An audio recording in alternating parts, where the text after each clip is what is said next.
Good morning, students. Welcome to your science class. Let's start our second part of chapter number 1, Nutrition in Plants. In first part of this chapter, we already learned about nutrients, nutrition, and autotrophic mode of nutrition, that is photosynthesis.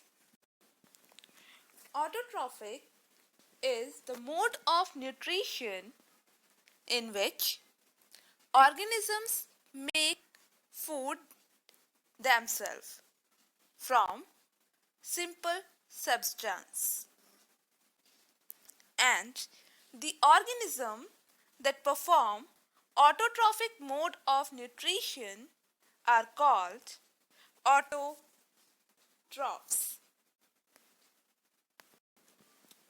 And the example of autotrophs is plant. Plant produce their own food by using water, carbon dioxide in the presence of sunlight and chlorophyll. So, plants are categorized as autotrophs or producers because they make their own food by the process of photosynthesis. But the question is, do all plants make their own food by the process of photosynthesis? We think that all plants are autotrophs. But no, that's not right. There are some plants that go for heterotrophic mode of nutrition. Heterotrophic nutrition is a type of nutrition in which organisms depend upon other organisms for food to survive. All animals, some fungi, and some non-photosynthesizing plants are categorized under this category, and the organism that perform heterotrophic mode of nutrition are called heterotrophs. Now understand the heterotrophic nutrition in plants. The first mode of heterotrophic nutrition is parasitic. Second one is saprotrophic. Third one is symbiotic mode of nutrition, and the fourth one is insectivorous plants. Parasite plants are plants that depends upon another organism for food and cause harmful effect or disease to the host or other plant. Example, cuscuta.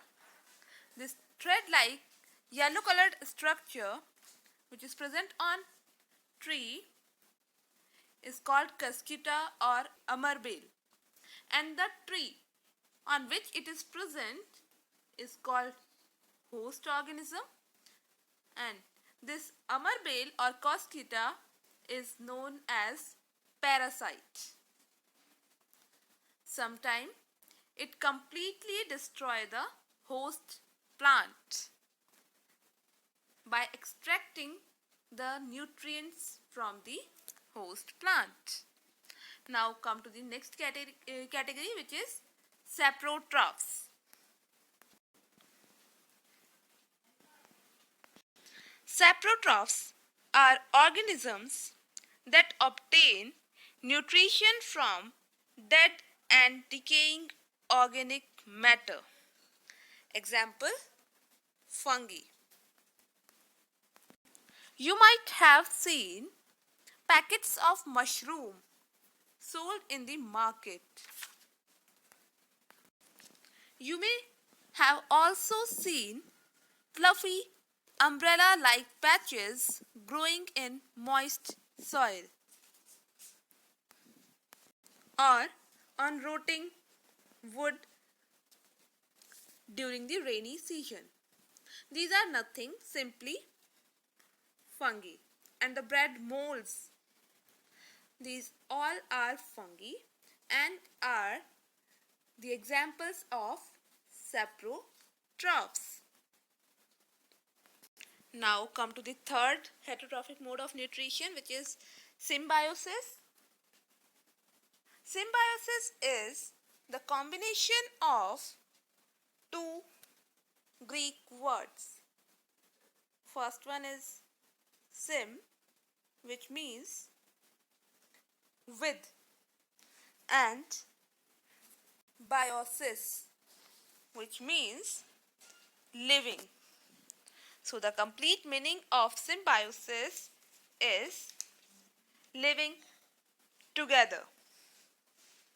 Symbiotic plants live in association with other organisms to share food and other resources.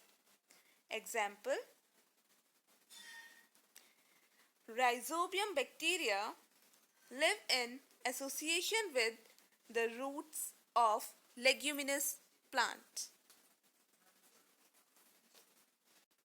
This is the symbiotic relationship. Now the third category of heterotrophic mode of nutrition is insectivorous plants. Insectivorous plants mostly obtain their nutrition by trapping and consuming animals, particularly insects. Example: pitcher plant, Venus flytrap, etc. Let's understand these four categories with the help of a short video.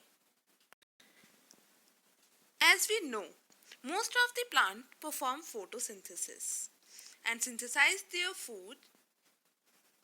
Some of them exhibit heterotrophic mode of nutrition that depends on plant which synthesize food. Such plants which obtain nourishment from other plants are called parasites. Parasite is an example of heterotrophic mode of nutrition. In this relationship, the plant which supply nutrition is called host, and the plant which obtain nourishment from the other of the host is called as parasite. Example: Cuscuta or amarbel. Cuscuta is a parasite plant which climbs over the host plant to obtain its nourishment. As devoid of deficiency in chlorophyll,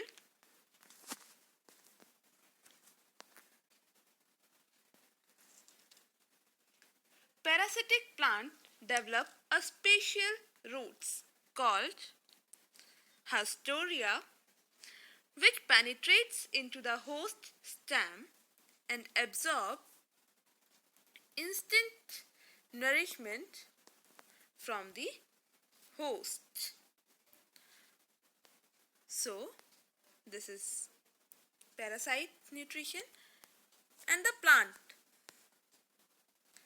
that grow on the dead and decaying matter are known as saprotrophs. Some organisms depend on dead and decaying matter for their nourishment. This mode of nutrition is called saprotrophic nutrition. The organism that exhibit this type of nutrition are called saprotrophs. Example: fungi. Fungi grow from small structure called as spores. The body is made up of tubular structure called as hyphae. The network formed by the hyphae secretes digestive juices on dead and decaying matter and convert it into soluble form. The soluble form is absorbed easily to obtain nourishment.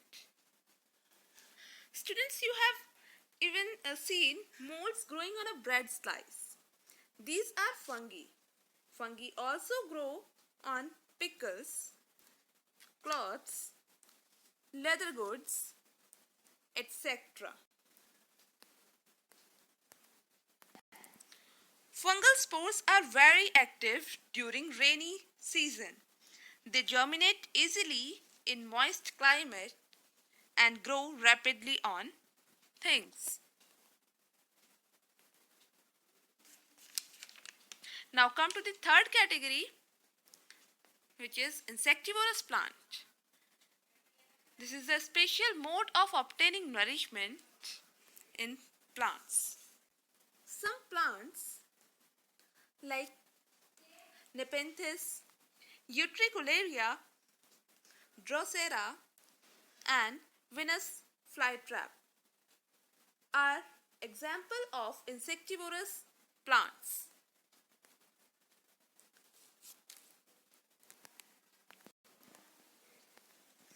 These are also known as carnivorous plants. They can trap and eat insects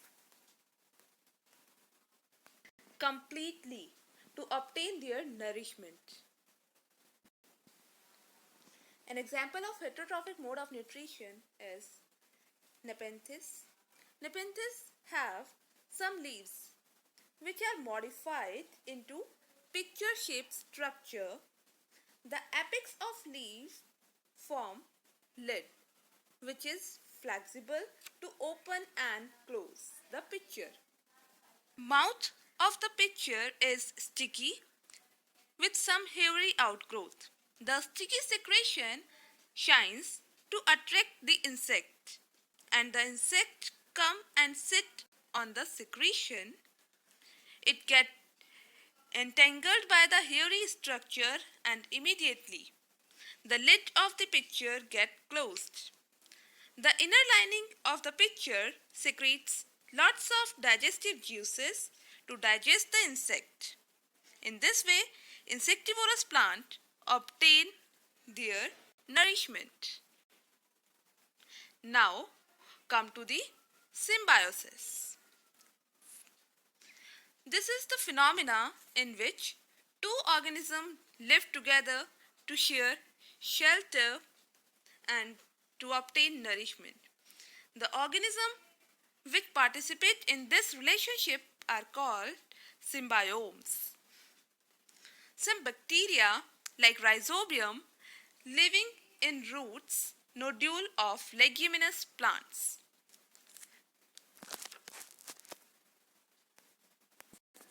Rhizobium and in turn nitrogen is fixed by the rhizobium to the plant. Second is lichens. Lichens are the organism in which algae and the fungi live together to share necessary factors. Fungi provide shelter, water and minerals to the algae, and algae in turn synthesize the food by photosynthesis and provide it to the fungus. So, both the organisms are equally benefited. Have you ever seen Farmers farmers? spreading manure or fertilizer in the field, or gardeners using them in lawn or in pots. Do you know why this is done? This is because the continuous use of nutrients by the plant cause depletion of nutrient in the soil. Let's see how nutrients are replenished in soil. As we already know, that plant absorb mineral nutrients from the soil, hence their amount in the soil keep on decreasing. Fertilizers and manures contain plant nutrients like potassium, phosphorus, nitrogen, etc. These nutrients need to be added from time to time to enrich the soil. Usually, a crop requires a lot of nitrogen to make proteins. After the harvest, the soil becomes deficient in nitrogen. The nitrogen gas available in large amount in the air, but plant cannot use it. They need nitrogen in soluble form.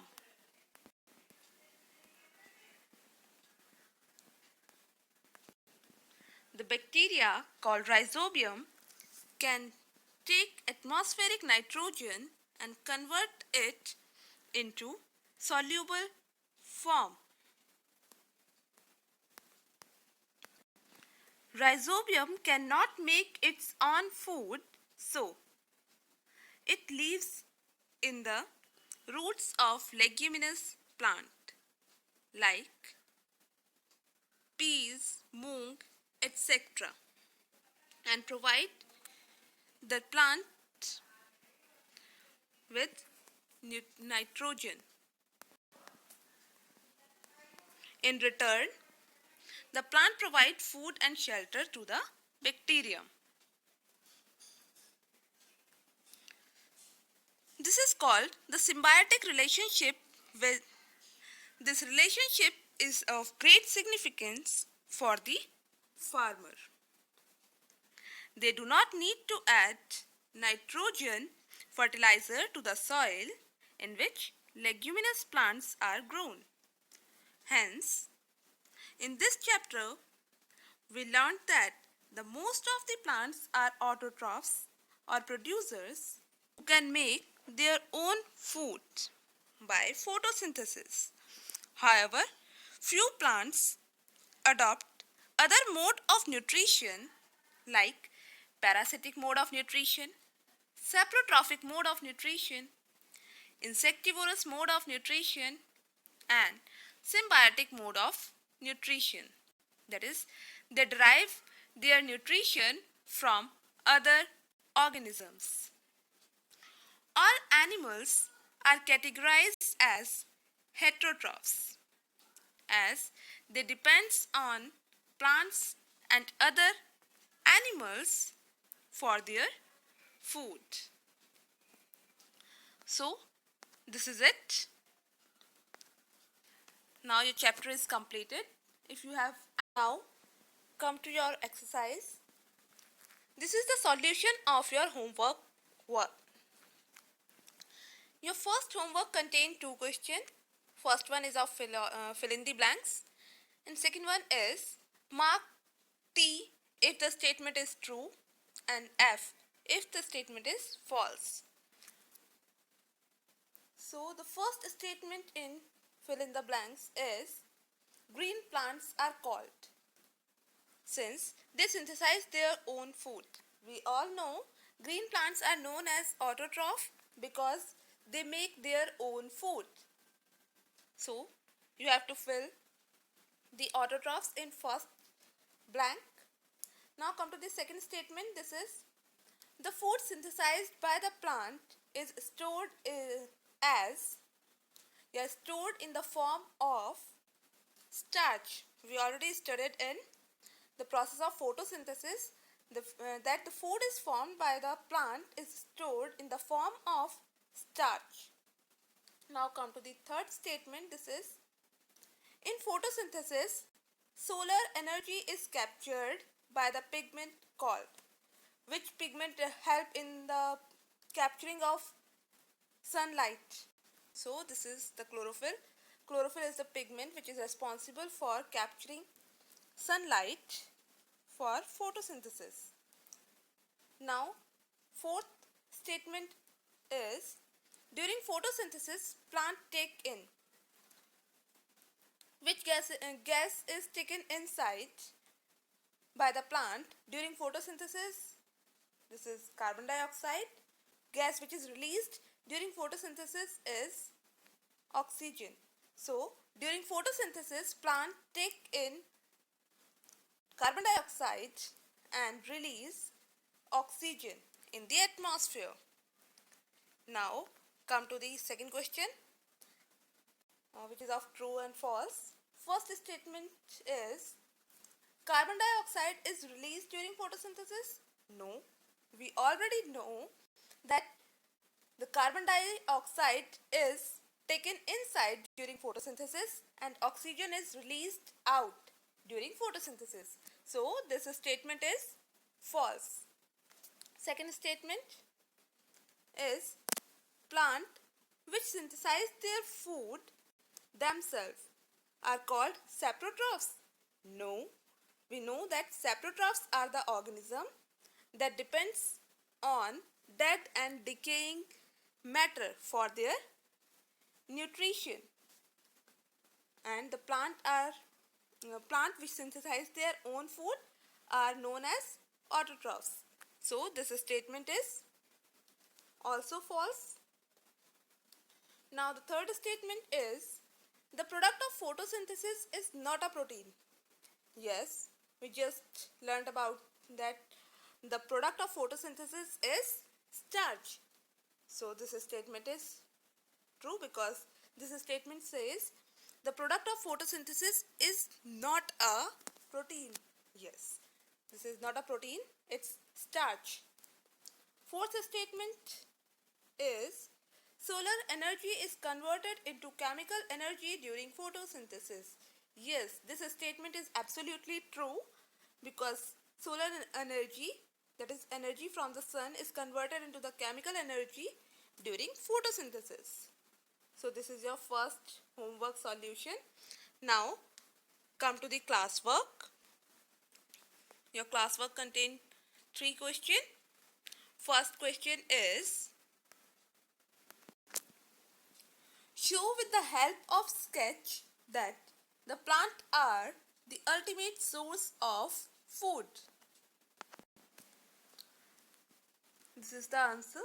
This sketch shows that the green plant are the ultimate source of food. Green plant are the only organism that can use solar energy and convert it into the chemical energy by the process called photosynthesis. Green plant perform photosynthesis and form starch. Now, some herbivorous animals are the animal or organism that consume only the green plants are called herbivorous animal or herbivorous organism. Herbivores eat green plants directly, and some other animals like human beings, tiger, lion, snakes, etc. that depends on other organism, like that depends on herbivores as well as on green plants. That depends on other organism are called carnivores. So, and ultimately after the death of all these categories, that is green plant, after the death of green plant, herbivorous animal like rat, grasshopper, deer, rabbit, etc.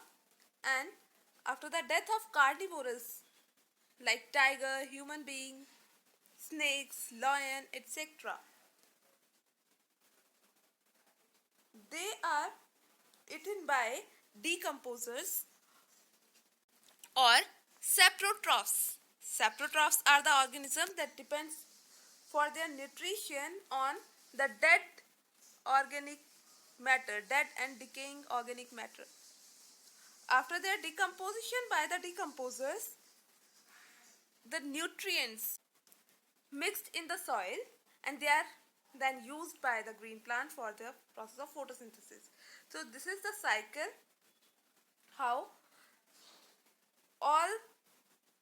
organisms on the earth are interdependent or depend on plant directly or indirectly. So this is the sketch that shows that the plant are ultimate source of the food.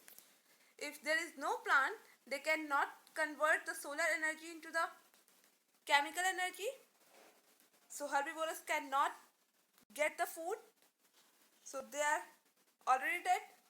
After that, carnivores also not get the food for their survival. So they are also reduced from the earth. So you can take the screenshot of this question. Now come to the second question. This is distinguish between a parasite and a saprotroph. So here is the answer. Parasites are the organisms that grow on the body of another organism and derives nutrition or nutrients from it. On the other hand, saprotroph are the organisms that obtain nutrients from the dead and decaying organic matter. So it is the first difference. Second one is they take the ready-made food from the host, but in saprotroph they take a digested and decayed food. And the third difference is parasites are directly feed on living organism for their nutrition, but saprotrophs are fed on dead and decaying organism. Example, Cascuta and saprotrophs. Examples, fungi and some bacteria. So these are the differences between parasites and saprotrophs. You can take the screenshot of this slide. Now come to the third question. This is name the following. First statement is a parasitic plant with yellow, slender and branched stem. Parasite plant. We know the example of parasite plant is Cascuta. Cascuta is a yellow thread-like cylindrical and branched stem. Now second statement is a plant that is partially autotrophic.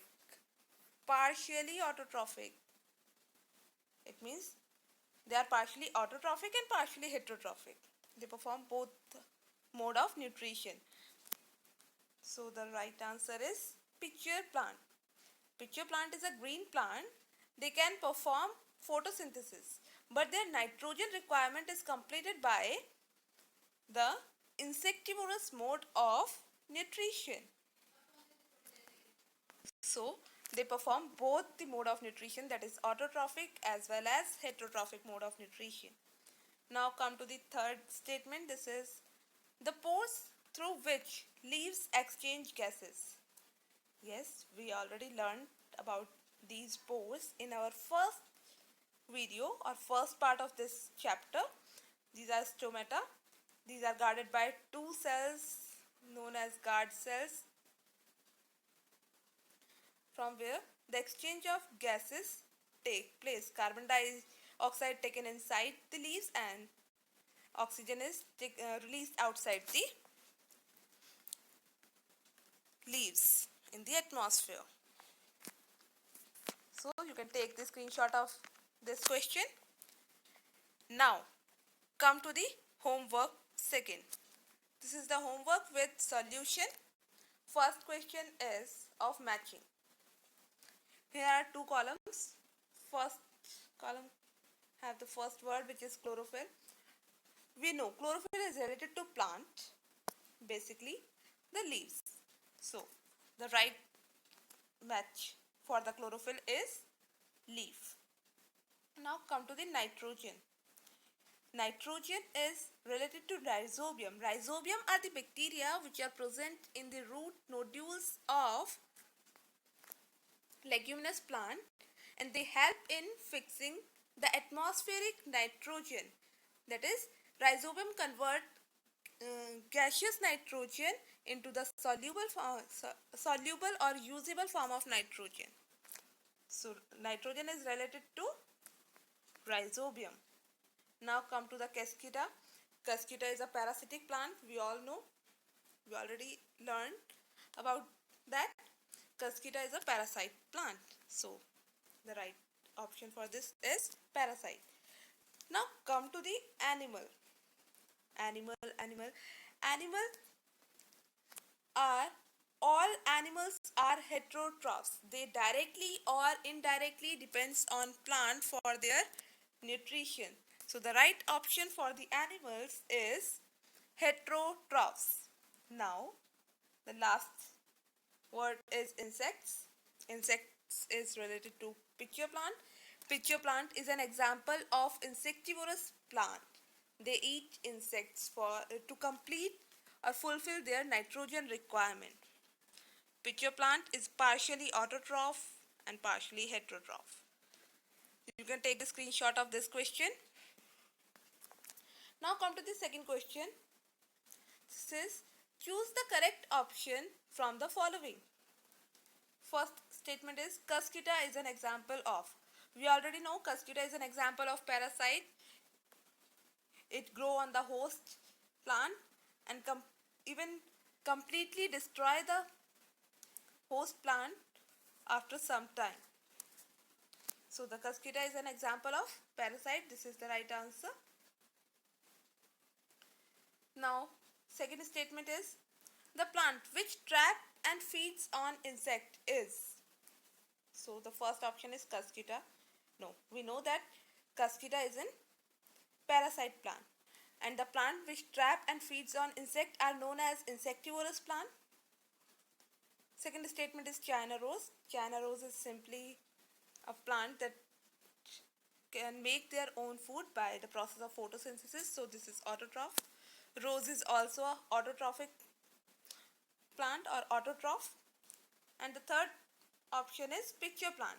Yes, we know that pitcher plant is an insectivorous plant. That is, it traps and feeds on insects. So the right answer is pitcher plant. You can take the screenshot of this slide also. Third statement is which part of the plant takes in carbon dioxide from air for photosynthesis? Takes in carbon dioxide. We know carbon dioxide is taken inside by the stomata which are present on the surface of leaves. So root hair help in the absorption of water and mineral from the soil. Leaf veins, no, these are helpful in the transportation of material. Petals, no. Stomata, yes, stomata is the right answer because stomata are the tiny pores which are present on the surface of leaf and help in exchange of gases. So the right answer is stomata. Now come to the fourth statement. This is plants take carbon dioxide from the atmosphere mainly through the air. These both statements are same, but the options are different. Here the options are roots, flower, stem or leaves. Here is no stomata in the option.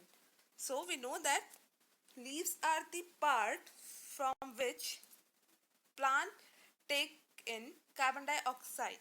If there are both the options are present, that is leaves or stomata, both options are present, then the right answer is stomata. But if stomata is not present in the option, then the right answer is leaves because stomata ultimately present on the surface of leaves. So leaves are the part of the plant that help in intake of carbon dioxide. So this is your homework. You can take the screenshot of this slide also. So yes, thank you.